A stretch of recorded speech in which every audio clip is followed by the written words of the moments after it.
Don't move. Turn your fantasy football into reality. Here's CJ. Welcome to another version of the Dirty Landry Experience. How you doing anyway? It's week 13. Woo!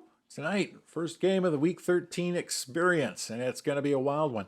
Are you still doing trades in your leagues? I just finished a league trade deadline last week, and then I see there's a couple more leagues that people are still making trades. If you don't have a trade deadline set in 10, 11, 12, I think you're opening yourself up for some abuse.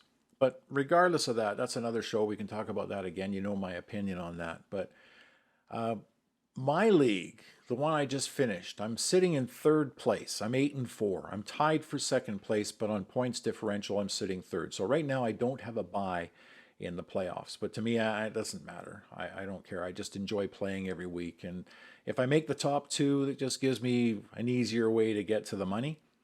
But, you know, I still have to win to be the best. You have to beat the best. So whatever. Here we go. I'm looking at my chart over here at some of the trades that were made that I made at the deadline with this team.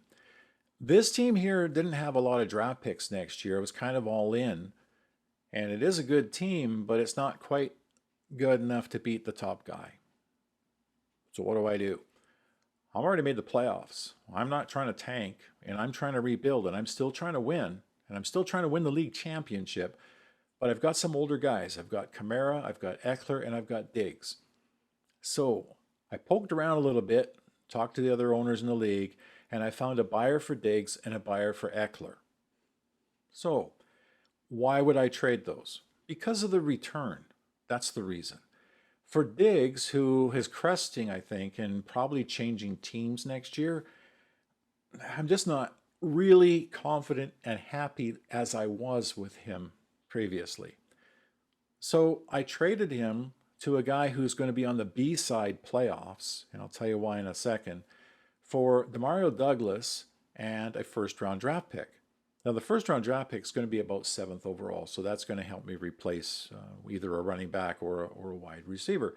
I'm happy with that. And Demario Douglas, don't let that guy fool you.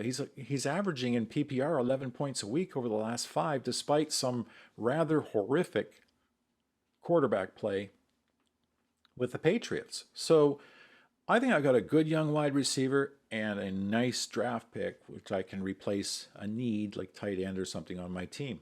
So I'm not feeling too bad about that trade. Now, is it going to affect my weekly scoring? Yeah, probably 3 or 4 points worth, but that's probably not enough to make the difference in this league anyway. And I'm still competitive. I'm still thinking I'm going to win this week and next week and finish 10-4.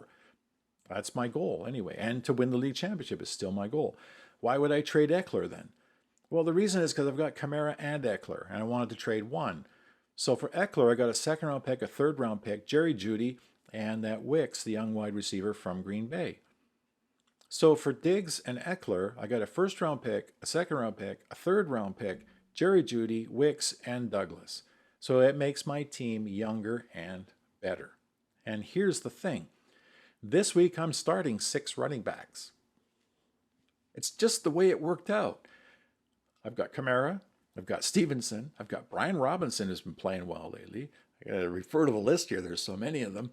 Jalen Warren, not going to sit him. Zach Moss and Devin Singletary. Zach Moss is an interesting case point. I tried to trade him at the deadline for Cole Kmet because I needed a tight end. And the guy who has Kmet has Jonathan Taylor. This was before we knew that he was going to be out for 2 or 3 weeks. I said, hey, you need Moss. Give me Kmet for Moss. It's an easy trade. No, don't want to trade Kmet. I love Kmet. I says, yeah, but if something happens to Taylor, I've got Moss, and if we play in the playoffs, I'll beat you. No, you won't. Okay, fine. So now in my 4 flex spots are 4 running backs. So I'm okay with it. And the team I'm playing this week is kind of weak anyway, so it's kind of an experiment. But I don't need Ekeler to win.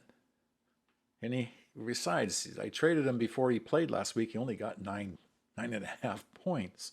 Stevenson and Warren, these guys, they all got more than him. So I'm at least as good at running back. And I got all those picks and young wide receivers, which is how you rebuild. And what I'm trying to do is I'm trying to rebuild a team that's championship caliber and keep it championship caliber. So I only have a couple of older players left on my team, and I can deal with those in the off season. But for now, I'm thinking I'm probably going to finish third in this league, maybe fourth. I'm going to win my first playoff, get into the final four, and I'm hoping that I get in third place, get my money back. So despite the fact that I've dealt off Diggs and Ekeler and so forth, I'm still hoping to win. Now, why would that guy want Diggs? Because in the B-side, the winner of the B-side in this league, it's an anti-tanking rule. The winner of the B-side gets first pick in the draft, and he's rebuilding, and he's not going to make the playoffs.